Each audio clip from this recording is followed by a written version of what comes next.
What does that mean to you, Black History Month? It means that that's racism because they don't celebrate White History Month.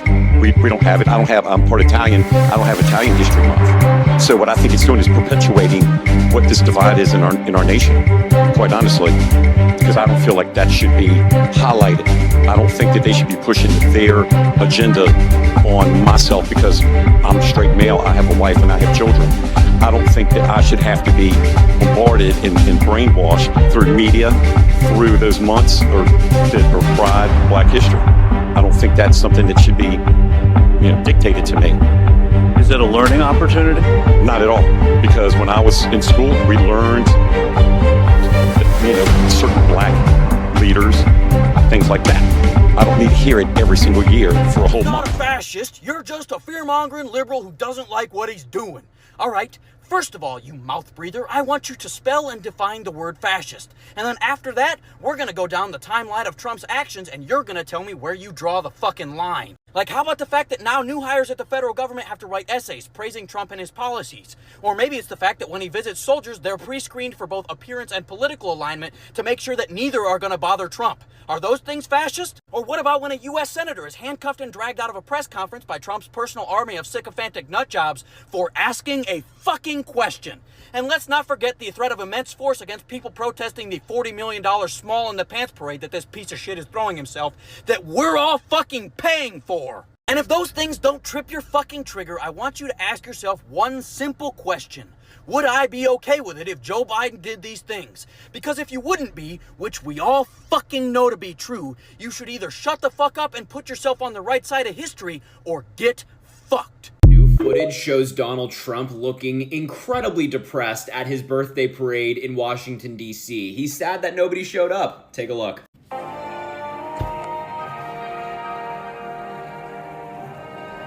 In 1914, years of escalating competition between European alliances culminate in the outbreak of the First World War. The two sides engage in the savage war of attrition, defined by opposing trenches, barbed wire, poison gas, and mass casualties. The United States initially maintained its neutrality, but was eventually drawn into the conflict in 1917.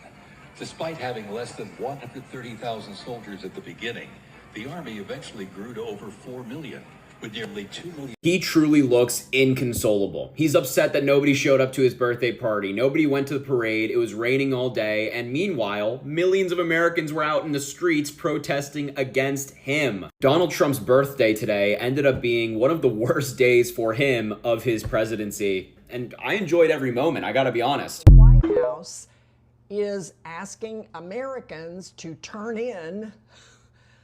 Like, if you see something in a national park that is other than what they say is positive.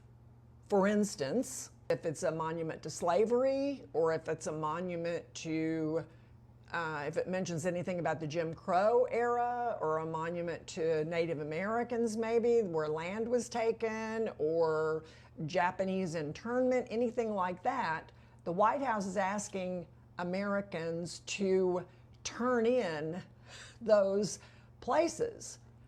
So it bothers me on a level of what I said, free speech, but I kept trying to think, why? What's the reasoning behind that? And I couldn't really come up with a good answer. And then the other night, it hit me. I heard Tyler Perry, and what he said totally hit home. And I'm going to read it because I don't want to mess it up. What he said was, they want to erase our footprints because if our children don't know our history, they won't know our power. So if you haven't heard Tyler Perry say that, I wanted to be sure to share it with you. This is the most pathetic birthday I have ever seen. There are so few people there that you can hear the tanks squeaking through the streets. Donald Trump is America's Hitler. Yeah. That's not even what I have said about him. That's what his own vice president called him. That's right. Yeah. His own vice president probably said the harshest words anyone in America has ever said about Donald Trump. No Democrat has even said that. but his own vice president called him America's Hitler. Well, he ain't proven us wrong in these first 150 days. You guys to pay very close attention over the next couple weeks. You're going to see a familiar pattern play out, and this is what it's going to look like. First, don't let yourself be distracted by all the smoke and mirrors. Donald Trump is a showman, just like in WWE. He comes out with a lot of music, fanfare, a lot of explosions and fireworks, but just like in WWE, very little of it is real. This is just what happened in 2017. He had all of his stupid ideas and he had all of his crazy little assholes in all the right positions, but right when it looks like he's going to get something done, he self-sabotages. That self-sabotage is going to come in two ways. First, his horrific inability to lead. Second, his inability to pick the right battles. First, on leadership, we know that Trump has no empathy, but he is also a confirmation bias addict. So he surrounds himself with similar callous assholes who tell him what he wants to hear, not what he needs to hear. But it takes leadership and operational rigor to actually get shit done, not just ideas and people who agree with you. It's already happening. Vivek Ramaswamy didn't make it one day with Doge, because the other thing that callous assholes who lack empathy cannot do, it's work with a team, and he needs teamwork and leadership to get shit done. And second, his inability to pick battles. Above almost everything else, Trump is a whiny ass little baby. Just like we saw with Kamala Harris in the debate, there are certain things that people can say and do that he cannot leave alone. And everyone knows this. For the next 4 years, Democrats and the media, myself included, we are going to push that button over and over again, because every day that Trump spends whining about his feelings getting hurt is a day that he's not getting anything done. That is a good day for America. This is just a kind PSA for all you weird Trump supporters showing up in my DMs and my comments because my video fairly critiquing immigration and customs took off. Y'all don't know what you're talking about. Shut up. Has it occurred to any of y'all that perhaps, maybe, I do know a thing or two about DHS because I might have worked with DHS once upon a time? My gosh, I did. I was the technical lead for the DHS Cube program, which is the data engineering system and API development system for all DHS manpower, logistics, and resource programs. So what does that mean to you? A person with the intelligence of a box of hair. It means I've had to put a lot of thought into the manpower, resources, and logistics for every single aspect of DHS. That includes TSA and FEMA, and yes, indeed, Immigration and Customs too. Now, because I had to have this encyclopedic knowledge of how all our data engineering pipelines work and how our API systems work and building all of our dashboards, I got to work with kind of all the directors and deputy directors to understand their workflows and where they put people. Lo and behold, we put manpower and resources where the need is. Guess what? That need is not going to be all centered around Los Angeles County. Now, historically, most of immigration and customs actions happen where the people are. So where are these violators? Where are the undocumented workers that typically they would apprehend? Well, they happen to be where they're working, usually because they're workers. They come here and work. They're not all, wanton criminals as you all would prescribe. No, they tend to work in agriculture, poultry processing, fishery processing, and construction. Why is that? Because all of those jobs do not require you to have a high level of English language literacy or speaking ability. You just need to be able to do the thing or task you are assigned. It's that fucking simple. The high level of enforcement actions in Los Angeles County doesn't make a lot of sense because while there, yes, are a few restaurant workers, there's not that many. Los Angeles County is a highly urban area. You're going to find maybe a few construction workers, a lot of roofers, but you're not going to get to the heart of the issue, which is once again, usually rural, red states, Alaska, where most of our fishery processing is, and then poultry processing in states like Georgia and Alabama and South Carolina. The reason I believe these are politically motivated is because we tend to see actions taking place in states that are predominantly Democratic voters. It doesn't hurt Donald Trump at all to take action in Los Angeles County because that's not going to hurt Republicans in the midterms. We are not seeing immigration and customs enforcement actions at poultry processing plants from Tyson's in Georgia, even though we know that companies like Tyson's had no problem hiring a lot of undocumented workers. We're not seeing them at fishery processing up in Alaska, even though we know that that's where we have a huge number. Believe it or not, probably got to be the strangest thing in the world coming from Mexico up to Alaska, just being cold as hell. You know, Mexico's a pretty warm place. And going to Alaska would be kind of miserable for a lot of them. Anyway, I digress. What I mean to say is, it's out of spec with what I know and understand about the data engineering process and the APIs and the dashboards that I supported for DHS. This is typically not where we would allocate manpower, resources, and personnel. It doesn't make any fucking sense. But let's just run this off to the end of the thread. Let's just do it, the logical conclusion. Donald Trump gets his way, Republicans manage to get all the people out of the country. All right, who's going to do all those fucking jobs? There are 12 to 15 million undocumented workers here in any given calendar year. And guess what? They all don't want to be U.S. citizens, and the vast majority of them are not here permanently. They come up here. They tend to work for somewhere between 3 and 5 years. They do the kind of jobs that y'all don't want to do. I don't see a line of y'all trying to get out and pick garlic in Gilroy, California. I don't see a whole lot of y'all trying to pick apples in Eastern Washington for 3 months and turn around and go do backbreaking work picking oranges in Florida. These are seasonal, transient labor jobs. And by the way, if this is the kind of work you want to do, consider that the reason we have undocumented workers doing it is because they tend to meet the need. And the need is just being able to do hard manual labor.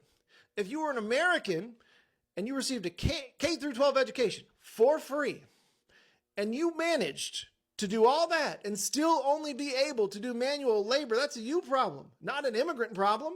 I don't care if they're undocumented or not. What did you do wrong that you are competing in the labor force with people who are functionally not English speakers, might be able to do math at a 4th grade level? What's going on with y'all? And so in your world, as you might say, we round up all the illegals and kick them out the country. All right, then what?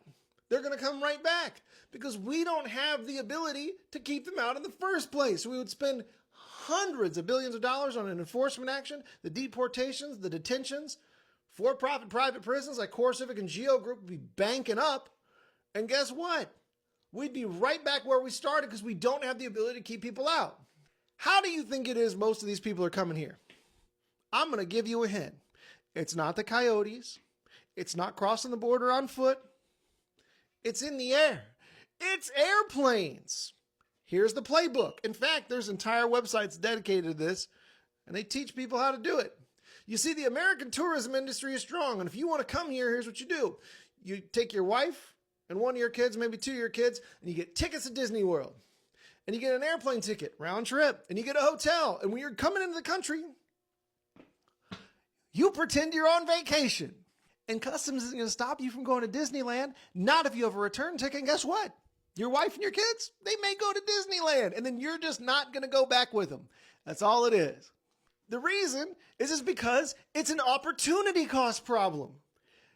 They can save up $2,000 to $3,000 to come here, quote unquote, on vacation. And guess what? From that point on, they can make $40,000, $50,000, or $60,000 a year, even doing manual labor, and they're going to keep their expenses low. There's entire websites dedicated to where the work is going to be next. And guess who they're run by? Guess who they're run by? That's right, the American companies that are hiring them.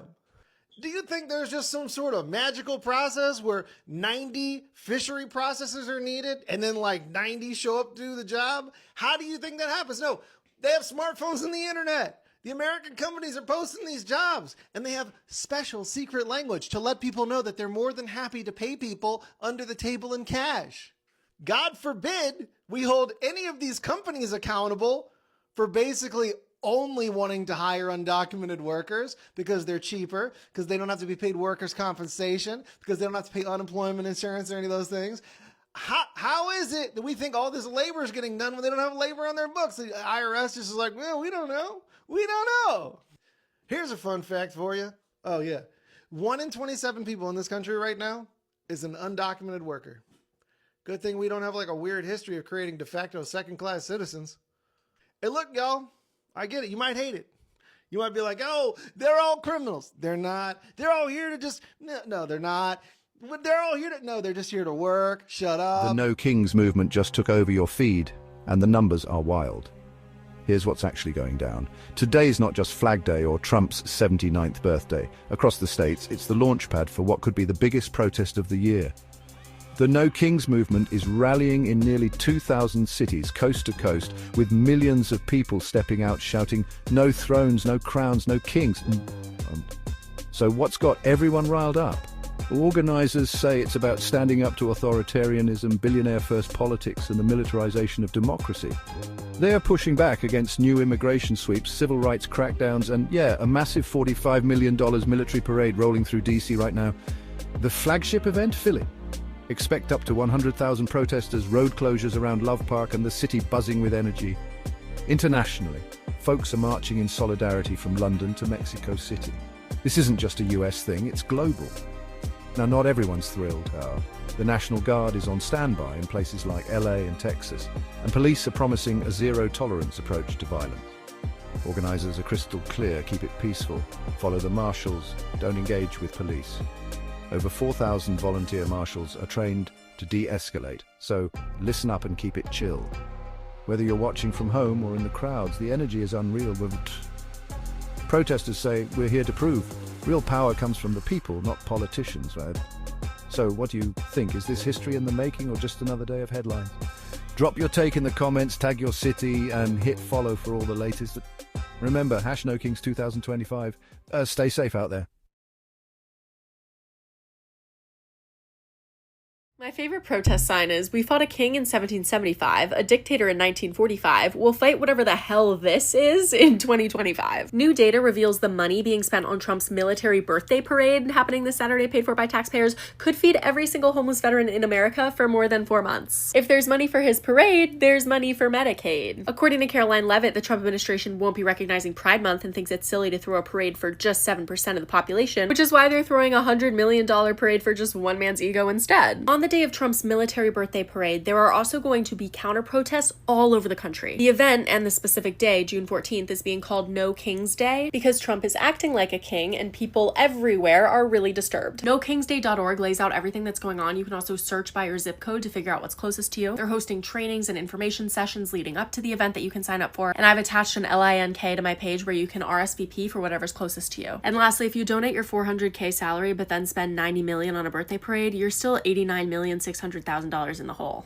FYI. The concept of a military birthday parade is very authoritarian and weird, but this day will become the perfect opportunity for you to meet your neighbors and learn to organize with them, right? These are the people that you're gonna wanna know for the next 4 years. All right, so let me explain what I believe is happening and why they want you in a civil war. So in the next couple weeks, these are being planned right now, very well funded, very well organized.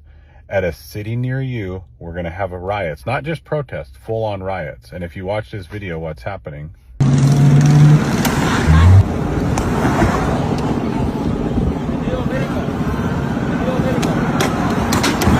Why aren't the police doing anything?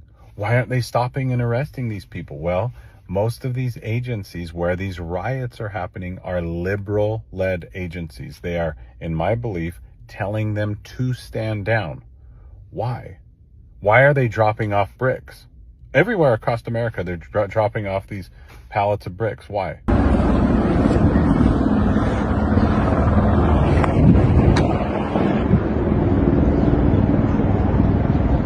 Because they want to get violent and the police won't do anything. So then what? Patriots like you and I, it'll make us want to go in and fight. Don't do it. It is a trap.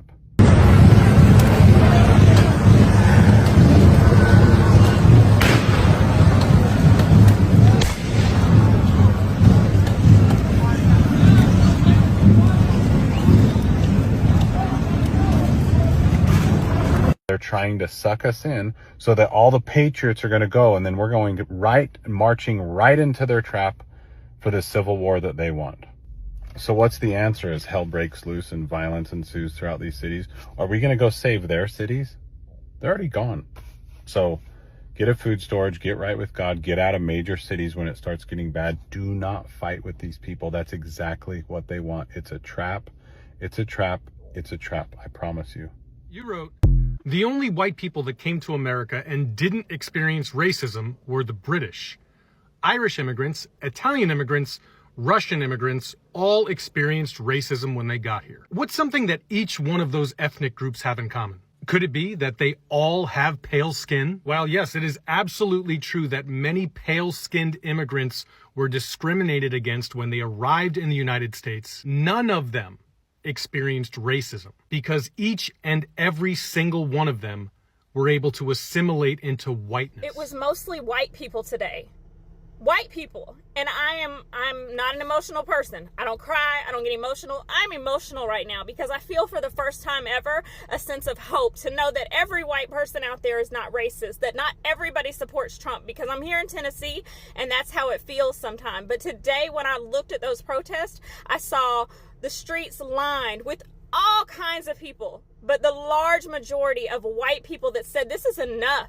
We are standing up and it's our time to do for others, to do for those that have been standing behind us for so many years and that have faced so much injustice. Black people have been fighting for years and nothing comes of it. Nothing. They're exhausted.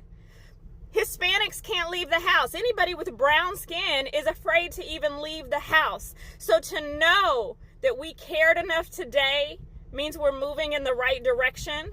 And I hope we see this continue, that we stand by our brothers and sisters and fight for them and let everyone know this is not okay.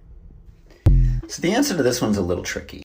So she may be talking about this flag here. Or she could be talking about this flag.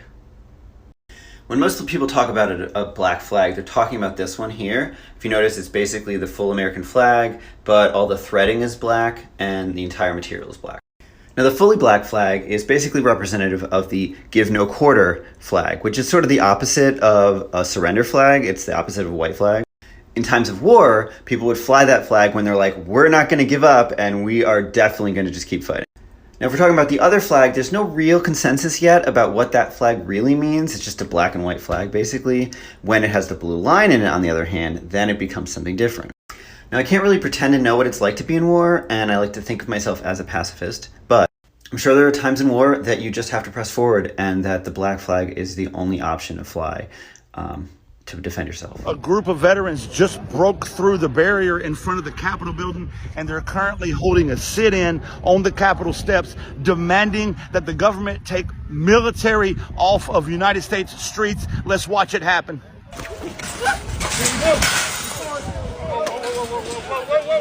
We got people breaking through the barriers of the Capitol building. We got people breaking through the barriers of the Capitol building.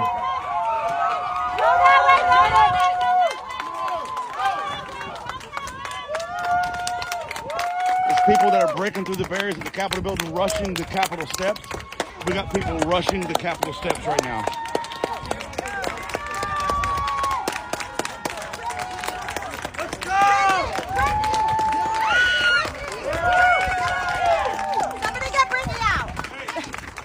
Capitol Police are responding to the break. Capitol Police are responding to those who broke through the Capitol barriers.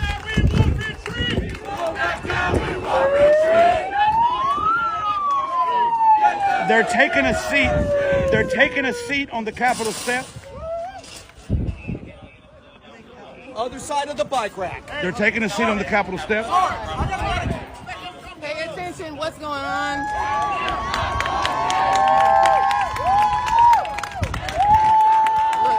I see it. You busted him? They tripped over the barricade. We got veterans who broke through the barrier at the Capitol. Veterans, military off our streets. The veterans say military off our streets. They're taking a sit-in on the Capitol steps.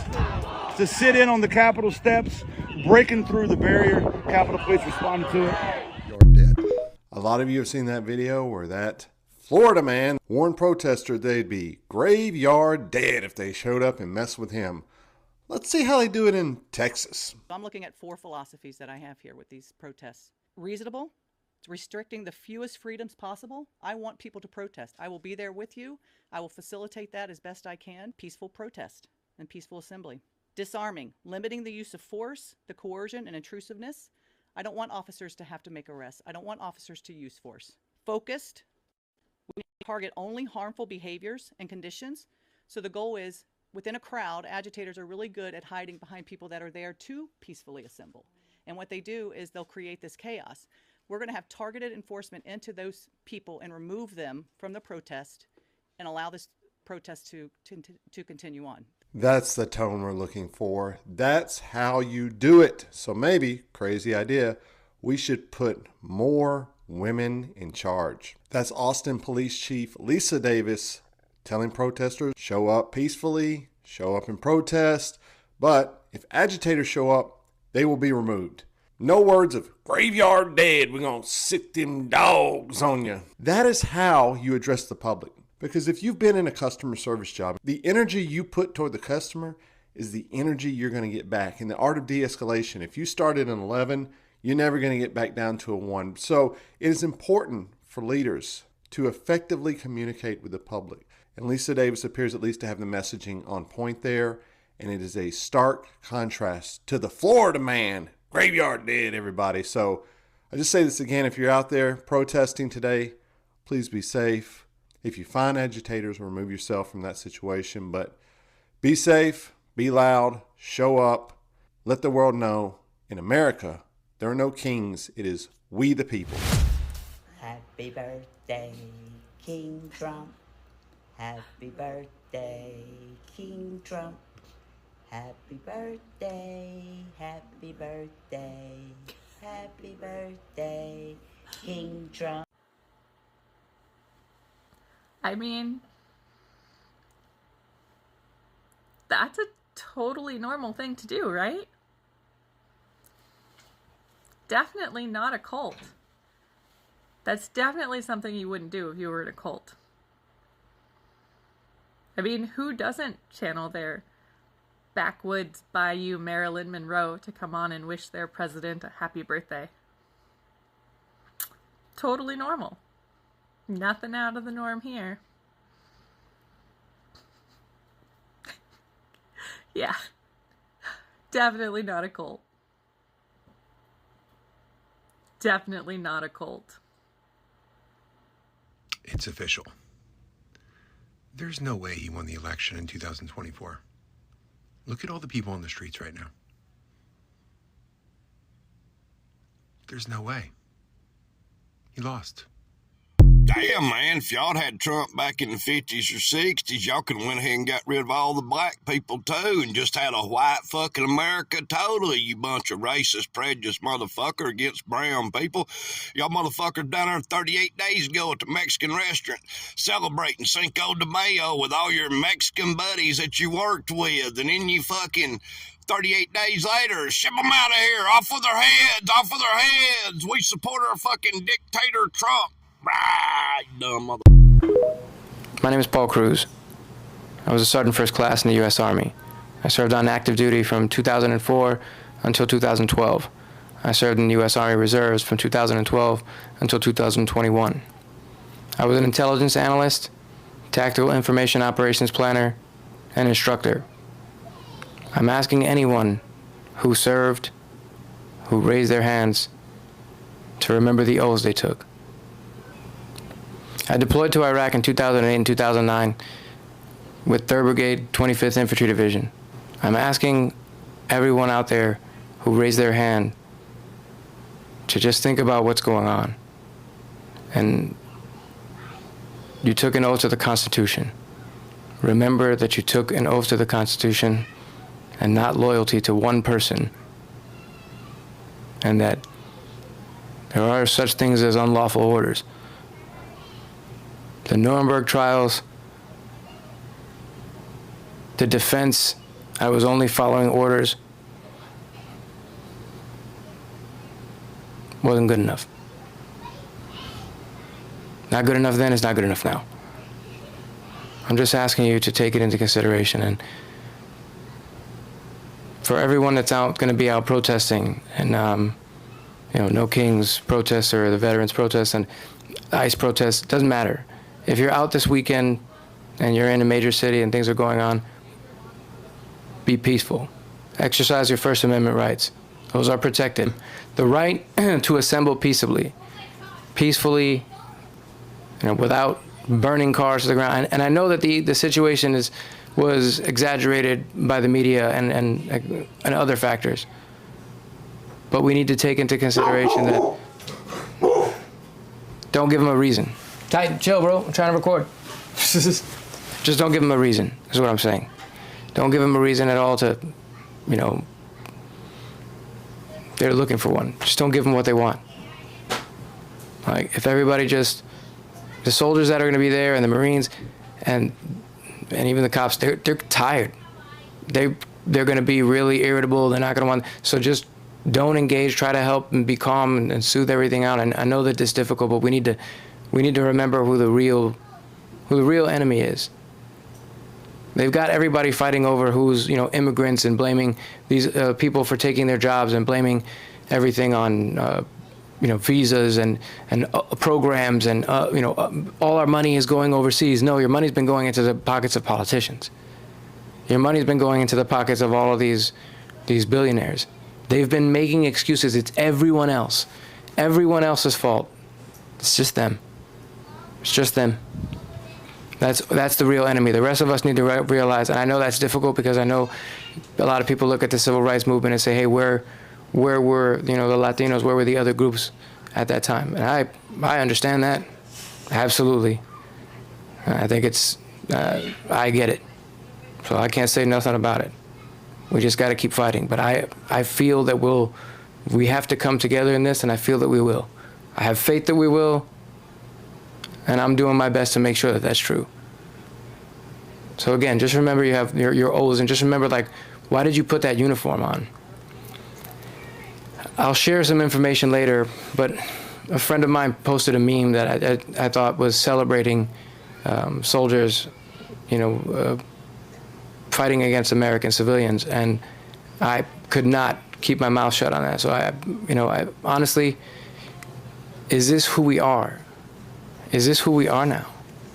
As a people, as a country, what are we doing, man? I'm genuinely asking, what are we doing? As a people, what happened to decency? This is inhumane. People getting put in cages. I don't even want, it's difficult to talk about, I'm being honest. It affects me in personal ways as well, but that's not even the point. It shouldn't even matter. I think that we're in a moment of time, and each person needs to take a long look at themselves. They can take a look in the mirror, take a look in your soul, whatever it is, and ask yourself, are you on the right side of history? Ask yourself if you're just planting your feet because you're embarrassed by what you believe. You don't need to double down. Now is the time for us to get together because it's intense, people. It's intense. So I just want you to say that, I'm loyal to my oath, and I hope I know that there's a lot of people out there that are loyal to this. You're gonna find one person here and there. We need to point out those lone wolves. We need to point out those bad actors. We need to point out the individuals that do that, because it's not everyone. Most people still, there's still hope left, I'll say that. I still believe that, absolutely. Let's go. All right, I'm gonna walk you now. Hey everyone, so it is Sunday morning and I am gonna play a nice song for all my Trump supporter neighbors. I'm gonna wake them up and it's really good. I got a loudspeaker and I'm gonna blast it. And what I'm gonna do is wake them up. And I'm the only Democrat on the street, so here we go. It is an air raid siren sound, and I got a huge speaker.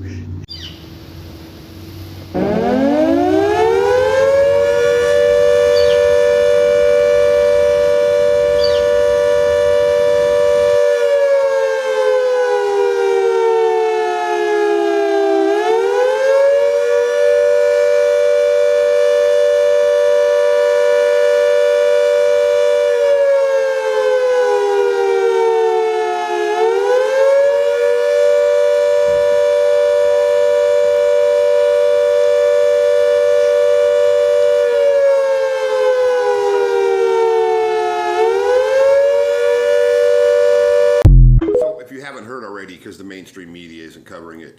The Juneteenth celebration downtown Tulsa turned into a basically giant shootout. Dozens of ambulances, dozens of people injured. I do not have any word on if there's any casualties yet, but I'm getting videos from downtown Tulsa of just dozens and dozens of ambulances down off of Greenwood, Archer, and Pine. It's crazy. Celebration just turned into a terribly, terribly sad event instead. I would recommend so that the police can investigate staying out of the area. It's quite a widespread area of downtown, the old Black Wall Street, downtown Greenwood, Tulsa, Oklahoma. But yeah, there has been a mass pew-pewing downtown. Don't let them fucking lie to you. Earl Smith was lynched in downtown Albany in broad daylight. There is no possible fucking way within the city limits of Albany, New York, that a black man went to a tree with a noose and a stool or a chair or something to stand on to be able to put the noose over the tree, put his head through the noose, and then kick out whatever he was standing on from underneath it. And they're gonna sit there and tell you it was a suicide? They're fucking lying.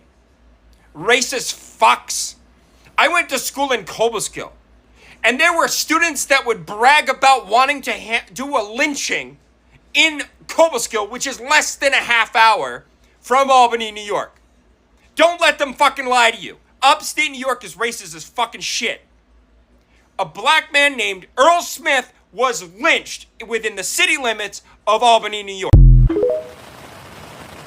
This is like superhuman. It doesn't matter what the weather is. It could be like burning sunlight, 90 degrees, 95 degrees, humidity of 110%. She'd still be there. Here it is, the rain. It's gonna start lightning. Like, she's like right there. It's superhuman, man. This is dedication to the cause. She's here for impeach and remove. The message is impeach and remove. Because you know why. Dedication, man. Hardcore, super friggin' human. Have you guys heard of the Knights of the Golden Circle? So, I was approached today at the grocery store. This guy said, you know, he complimented me on my veterans hat. Not this hat, of course. And he said, we're going to have our run of this country again. And I was like, oh, yeah? What do you mean? He's like, we're going to have control of this country again. We have our people in the White House. Everything's getting lined up. I'm like, what does that mean? He's like, look up Knights of the Golden Circle. Never heard of it. Very interested. So as soon as I got home, or actually in the car, I looked on my phone. And it kind of freaked me out a little bit. What's going on with our border, the Panama Canal? He mentioned it was in Project 2025. It's all lining up, folks. Let me know your thoughts. Is this what we're really headed towards?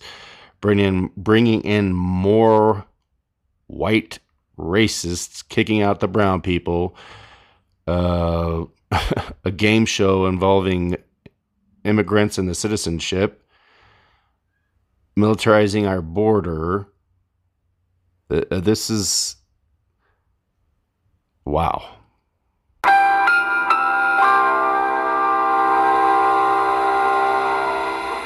Europeans have always eaten people, and they never wiped their mouths.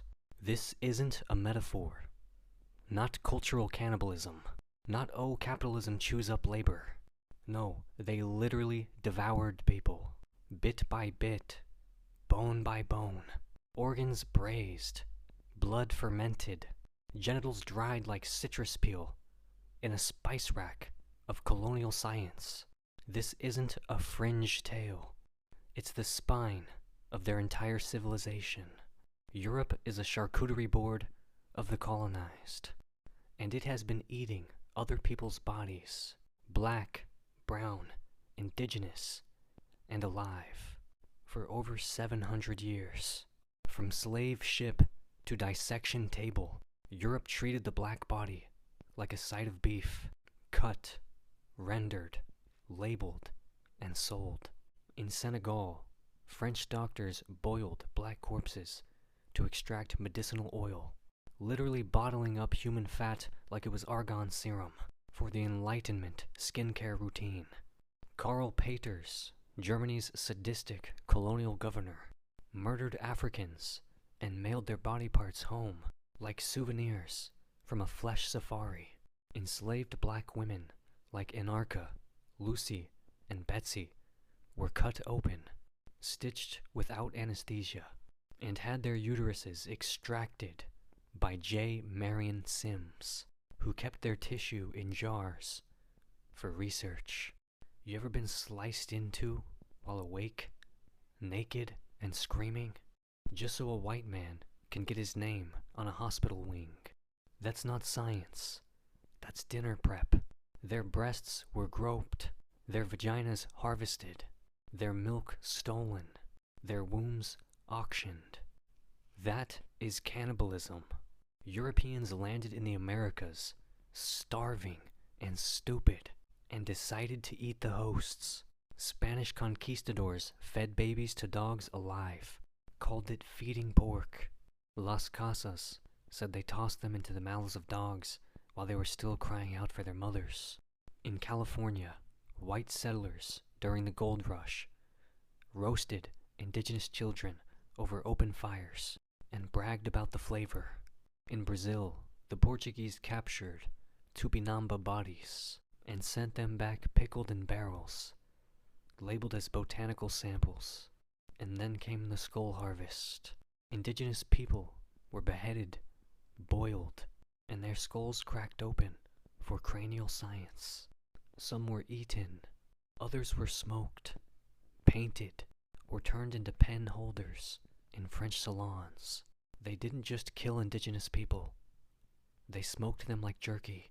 They painted them with their ashes. They wrote treaties with ink made from their blood. And then they called you the savage. In India, during the Bengal famine, which Britain caused, millions starved.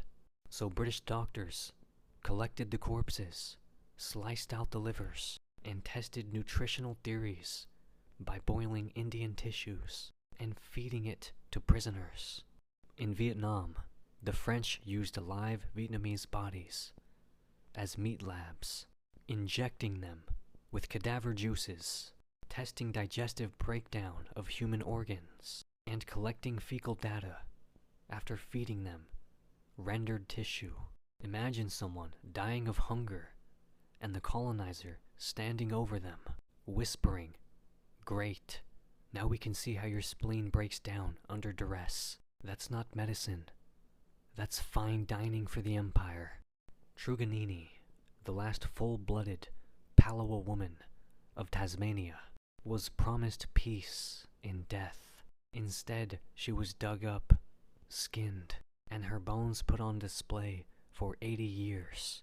Maori heads were smoked like ham, skinned, and sold to Europeans, who kept them as trophy ashtrays. Some were even reboiled to preserve cranial scent.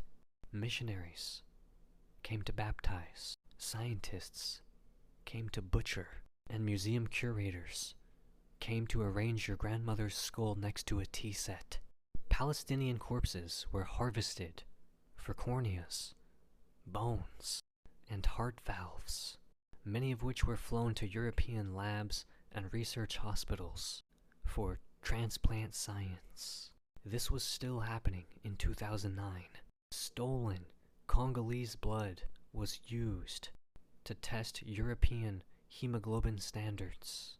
Kidneys, wombs, skulls, penises, and breast tissue from colonized people were mailed, cataloged, frozen, dissected, traded. Colonial medicine was a potluck, and the main course was anyone who couldn't speak French.